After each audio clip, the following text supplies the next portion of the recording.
आज के वीडियो में मैं आप लोगों को रेलवे ग्रुप डी की संपूर्ण जानकारी दूंगा। इसमें आप लोगों को बताऊंगा कि रेलवे ग्रुप डी का मेडिकल कैसे होगा, रेलवे ग्रुप डी में डॉक्यूमेंट वेरिफिकेशन कैसे होगा, पेट कैसे आपको क्वालिफाई करना है और रेलवे ग्रुप डी का एग्ज़ाम कैसे क्वालिफाई करना है। तो साथियों, सबसे पहले आप लोगों को रेलवे ग्रुप डी का फॉर्म अप्लाई करना है, जो कि आप लोग कर चुके हैं। अब आप लोगों को तैयारी करने के बाद एग्ज़ाम देने का मौका दिया जाएगा। जब आप लोग एग्ज़ाम देने जाएंगे तो वहाँ पर आप लोगों को एग्ज़ाम देना होगा। चूँकि रेलवे ग्रुप डी का जो एग्ज़ाम है ये कंप्यूटर बेस्ड होगा, तो आपको कंप्यूटर के सामने बैठना है और वहाँ पर क्वेश्चन आएगा और क्वेश्चन आप लोगों को एक एक क्वेश्चन बारी बारी से आएगा, तो क्वेश्चन पढ़ करके आप लोगों को आंसर लगाना है। तो जब आप पेपर देने जाएं तो कुछ खास बातों को आप लोग ध्यान में रखिए। पहला बात तो आप लोगों को ध्यान में रखना है कि जब आपको कोई क्वेश्चन नहीं आ रहा है तो उसके ऊपर आप अपना टाइम वेस्ट ना करें। क्या होता है कि नए बच्चे जो पहली बार एग्ज़ाम देते हैं वो ये गलतियां बहुत ज़्यादा करते हैं। जैसे कि उनको कोई क्वेश्चन सरल लग रहा है तो उसको लगाते हैं और लगाने के बाद उनका आंसर नहीं आया तो उसको वो दोबारा लगाते हैं, दोबारा भी आंसर नहीं आया तो तिबारा लगाते हैं, चौबारा लगाते हैं। इस तरह से एक ही क्वेश्चन को 4-5 बार ट्राई करते हैं और जब उनका क्वेश्चन नहीं आता है 4-5 बार ट्राई करने के बाद तो वो क्वेश्चन छोड़ देते हैं। तो जब आप 4 से 5 बार ट्राई कर रहे हैं तो वहाँ पर आपका कम से कम 4 से 5 मिनट का समय खराब हो जाता है। तो जब आप 4 से 5 मिनट का समय एक ही क्वेश्चन पर दे देते हैं तो आप लोग 100 क्वेश्चन अटेम्प्ट नहीं कर पाते हैं। तो पहली गलती आप लोगों को ये नहीं करना है कि क्वेश्चन को आप बार बार ट्राई करें। एक बार में क्वेश्चन नहीं आया तो छोड़ करके आगे बढ़ जाइए, फिर बाद में जब आपके टाइम बचेगा तो उस क्वेश्चन को आप लगाइए। अगर टाइम नहीं बचता है तो छोड़ दीजिए। तो यहाँ पर जो नए बच्चे होते हैं वो गलती कर जाते हैं, तो आप लोगों को इस गलती से बचना है। जो भी क्वेश्चन नहीं आ रहा है उसको छोड़ करके आगे बढ़ जाइए। जब आप लोग एग्ज़ाम देंगे तो इस गलती से बचिएगा। एग्ज़ाम देने के बाद फिर आप लोगों का आंसर की जाएगा। आंसर की आने के बाद जो बच्चे अच्छा नंबर प्राप्त करेंगे उनको फिर पेट के लिए बुलाया जाएगा। तो साथियों, रेलवे ग्रुप डी में जो पेट होता है उसमें आप लोगों को 1 किलोमीटर की रनिंग करनी रहेगी और 100 मीटर की रनिंग करनी रहती है। 2 प्रकार की इसमें रनिंग होती है। जो 1 किलोमीटर की रनिंग है वो लड़कों के लिए 4 मिनट 15 सेकेंड का टाइम दिया जाता है। आपको 4 मिनट 15 सेकेंड के अंदर 1 किलोमीटर की रनिंग कंप्लीट करना है। और लड़कियों के लिए 1 किलोमीटर दौड़ने का समय 5 मिनट 30 सेकेंड का दिया जाता है। और इसके बाद आप लोगों को फिर 100 मीटर की रनिंग करनी रहती है। लड़कों के लिए 35 किलोग्राम वज़न लेकर के 100 मीटर जाना रहेगा और टाइम जो दिया जाता है वो 2 मिनट का रहता है। और लड़कियों के लिए 20 किलोग्राम का वज़न दिया जाता है और टाइम उनके लिए 2 मिनट का रहता है। तो इस तरह से जो लोग पेट क्वालिफाई कर लेते हैं टाइम के अंदर, फिर उनको अगले स्टेज के लिए यानी कि डॉक्यूमेंट वेरिफिकेशन के लिए बुलाया जाता है। जब आप डॉक्यूमेंट वेरिफिकेशन में जाएंगे तो वहाँ पर आप लोगों से कुछ डॉक्यूमेंट मांगे जाएंगे। जैसे आपने फॉर्म फिलअप करते समय वहाँ पर हाई स्कूल के मार्कशीट को अगर दिया है कि हमने हाई स्कूल किया है और ITI भी किया है, इंटर भी किया है, ग्रेजुएशन किया है, डिप्लोमा किया है, जो चीज़ें वहाँ पर आपने भरा हुआ है उन चीज़ों की मार्कशीट और सर्टिफिकेट वहाँ पर मांगा जाएगा।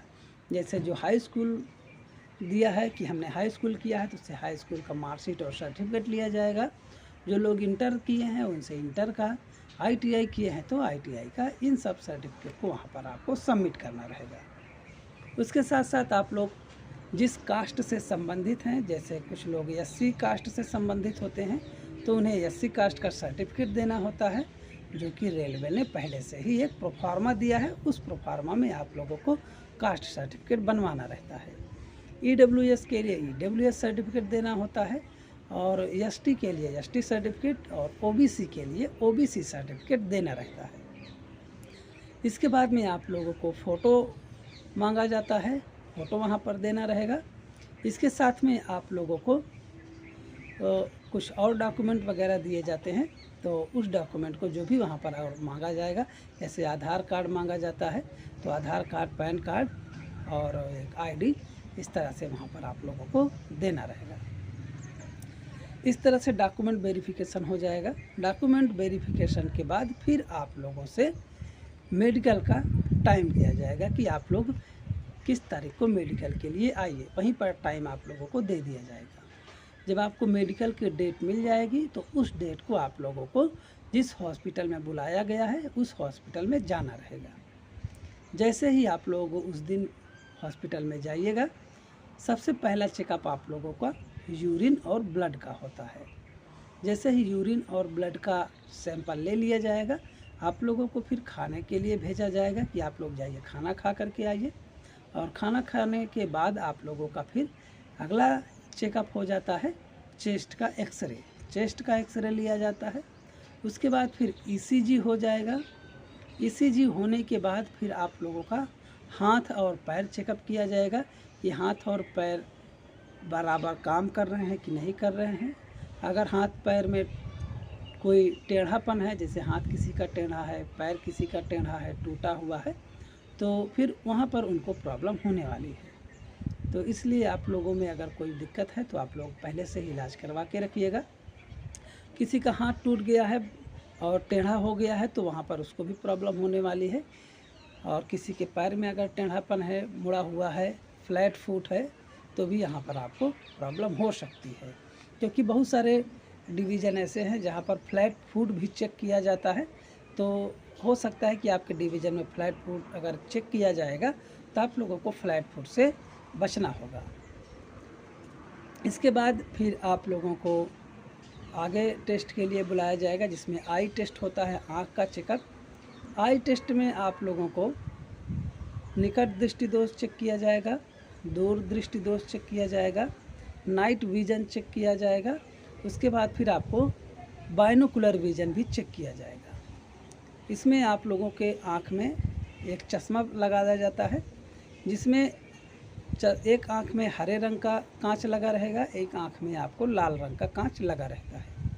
और सामने की ओर कुछ छोटी छोटी लाइटें जलाई जाएंगी।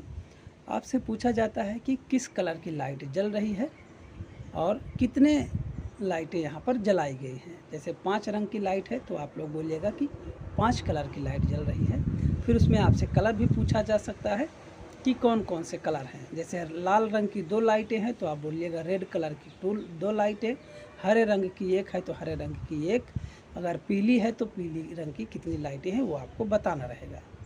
डॉक्टर लोग जल्दी जल्दी से बदल के आपसे पूछेंगे तो आपको घबराना नहीं है, आराम से बताना है, कोई घबराहट की ज़रूरत नहीं है। आप लोग अगर जल्दीबाजी में गलत बता देते हैं तो वहाँ पर आप लोग अनफिट हो जाएंगे, तो इससे आप लोगों को बचना चाहिए।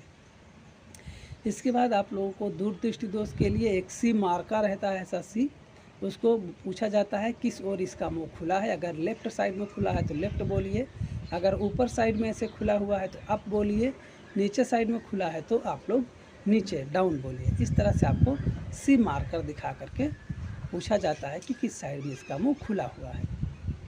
इसके बाद फिर आप लोग अगर आँख में इस तरह पास हो जाते हैं, फिर आप लोगों का कलर ब्लाइंडनेस चेकअप किया जाता है। इसमें एक बुक होती है, उसमें डॉट डॉट करके कुछ नंबर लिखे हुए होते हैं। उन नंबरों को आपको बताना होता है कि किस में क्या नंबर लिखा गया है। उसके बाद आपको एक डायरेक्शन चेकअप होता है, रास्ता वाला, तो उसमें पूछता है कि किधर किधर रास्ता बना हुआ है, तो आपको रास्ता बताना रहेगा। तो इस तरह से अगर आप लोग यहाँ पर क्वालिफाई हो जाते हैं तो आँख में आप लोग को फिट भी दिया जाता है। इसके बाद में आप लोगों का कान चेकअप किया जाता है, कान में प्रॉपर सुनाई दे रहा है कि नहीं दे रहा है। तो पीछे से डॉक्टर साहब धीरे धीरे बोलते हैं और फिर आप लोगों से पूछा जाता है कि डॉक्टर साहब ने क्या बोला। जैसे कोई नंबर बोल देते हैं 6, 7, 4, 5 ऐसा नंबर बोलते हैं, तो आप लोग को रिपीट करना रहता है। तो अगर आप लोग रिपीट कर रहे हैं तो समझ जाते हैं कि आपको सुनाई दे रहा है। उसके बाद कुछ डॉक्टर लोग आपके मुंह को चेकअप करते हैं, मुंह खोल करके चेकअप करते हैं और मुंह में देखते हैं कि कोई बीमारी वगैरह तो नहीं है, क्योंकि पान गुटखा खाने वाले लोगों के मुंह में कुछ न कुछ बीमारियां हो जाती हैं। इसलिए पान गुटखा खाने वाले सतर्क हो जाएं, क्योंकि मुंह अगर चेकअप कर लिया गया तो मुंह में आप लोग ज़रूर पकड़ा जाइएगा। इसलिए मेडिकल जब रहे आपका तो अपना दांत क्लीन करवा लीजिए। अगर दांत क्लीन है तो समझ जाइए कि डॉक्टर लोग आपको फिट कर देंगे। इसके बाद फिर आप लोगों का पाइल्स चेकअप होता है। पाइल्स चेकअप में उठक बैठक करवाया जाता है और बैठ करके उछलने के लिए बोला जाता है। तो इस तरह से आपका पाइल्स चेकअप हो जाएगा। फिर हाइड्रोसील चेकअप के लिए आप लोगों को बारी बारी से एक एक करके हाइड्रोसील चेकअप किया जाता है। अगर किसी का हाइड्रोसील बढ़ा हुआ है या किसी को पाइल्स है तो वहाँ पर रीमेडिकल दे दिया जाता है। तो इस तरह से अगर आप लोग हर जगह पर फिट हो जाते हैं तब बाद में आपका तो बीपी चेकअप किया जाता है। उसके बाद वेट चेकअप किया जाएगा, हाइट चेकअप किया जाएगा। वो सब चीज़ें नॉर्मल होती है, इसमें किसी को फिट अनफिट नहीं किया जाता है, वो वहाँ पर मेजरमेंट करके रख लेते हैं। और बाद में अगर आप लोग फिट हो गए हैं तब जा कर के आपको बोला जाता है कि आप फिट हैं और घर पर चले जाइए। बाद में फिर आप लोगों को पोस्ट अलॉट कर दी जाती है और पोस्ट अलॉटमेंट के बाद आप लोगों को फिर ज्वाइनिंग लेटर भेजा जाता है। ज्वाइनिंग लेटर में भी आप लोगों को कुछ डॉक्यूमेंट बनवाने रहते हैं, जैसे कैरेक्टर सर्टिफिकेट बनवाना रहेगा, 4-5 कैरेक्टर सर्टिफिकेट रहता है, एक बॉन्ड बनवाना रहता है। तो अगर आप लोगों के डिवीज़न में बॉन्ड से संबंधित पूछा गया है तो बॉन्ड आप लोगों को बनवाना रहेगा। इसमें किसी सरकारी एम्प्लॉय से सिग्नेचर करवाना रहता है और फिर उसके भी जो ऑफिसर होते हैं उनसे सिग्नेचर करवाना रहता है। और जो कैरेक्टर सर्टिफिकेट होता है इसको गजेटेड ऑफिसर से बनवाना रहता है। और इसमें एक और कैरेक्टर सर्टिफिकेट रहता है जो कि डीएम या एसडीएम से बनवाना रहता है। इस तरह से आप लोगों को कैरेक्टर सर्टिफिकेट बनवा करके ले जाना रहेगा। और इसके साथ साथ आप लोगों को फ़ोटोकॉपी ले जाना रहेगा सभी का, जैसे आधार कार्ड का, पैन कार्ड का, मार्कशीट का। उसके साथ आप लोगों का खुद का फ़ोटो, बैंक पासबुक, इस तरह से सब चीज़ें वहाँ पर ले जाना रहेगा। और जब आप लोग वहाँ पर सब कुछ सबमिट कर देते हैं तो आपको वहाँ पर ज्वाइन करवा दिया जाता है। तो इस तरह से हमारा रेलवे ग्रुप डी में पूरा एग्ज़ाम से लेकर के मैंने आप लोगों को संपूर्ण सिलेक्शन तक की जानकारी दे दी है। अगर आपको कोई डाउट लग रहा है, कोई बात समझ में नहीं आई है तो आप लोग कमेंट करिएगा, मैं आप लोगों को सारे डाउट क्लियर कर दूँगा। ठीक है साथियों, तब तक के लिए आप लोग अपना ख्याल रखिए और चैनल को सब्सक्राइब ज़रूर कीजिएगा। धन्यवाद।